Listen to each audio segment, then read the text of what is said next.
তো বন্ধুরা, আশা করি সকলে ভালো আছেন। ঠিক আছে, আজকে একটা কথা বলতে চাইছিলাম, যেটা হচ্ছে কি, বৃন্দাবন সিরিজ তো আপলোড হচ্ছে। তো বৃন্দাবন সিরিজ যখন স্টার্ট করেছিলাম, যাওয়া বা ওখানে ঘোরা, তখন তো ভালো লাগছিল বেশ। মানে আপনার দেখানোর মাধ্যমেও দেখা হয়, বেশ ভালো লাগে।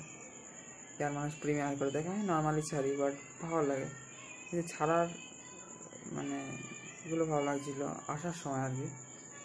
মানে যাওয়ার ভিডিওগুলো ছাড়ার সময় ভালো লাগছিল, আসার ভিডিওগুলো যখন ছাড়ছি তখন আমার নিজেরও ভালো লাগছে না, আর মনে হচ্ছে এক্ষুনি ছুটে চলে যায় বৃন্দাবন ধাম। তো আপনাদেরও আশা করি ভালো লাগছে না, বাট দেখুন, আপনাদের গাইড হবে আপনারা। মানে আমার ভিডিও দেখলে একা ঘুরে চলে আসতে পারবেন, এরকম আর কি ভালোভাবে ভিডিও বানানো আমার। সবাই ভালো থাকুন, সবাইকে হরে কৃষ্ণ, রাধে রাধে। তো বন্ধু, কেমন আছেন সবাই? সকাল থেকে বাড়ি বৃষ্টি হয়ে যাচ্ছে মোটামুটি। তো আপনারা কোথায় থাকেন, আপনাদের ওখানে কেমন বৃষ্টি হচ্ছে সেটাই বলবেন। কদিন ধরেই বৃষ্টি হচ্ছে ভালোই। ঠিক আছে, আর কী করা যাবে, ওই জন্য ঘরে বসে থাকতে হবে বেশি সময়। তো ভালো থাকুন সবাই, সবাইকে হরে কৃষ্ণ, রাধে রাধে।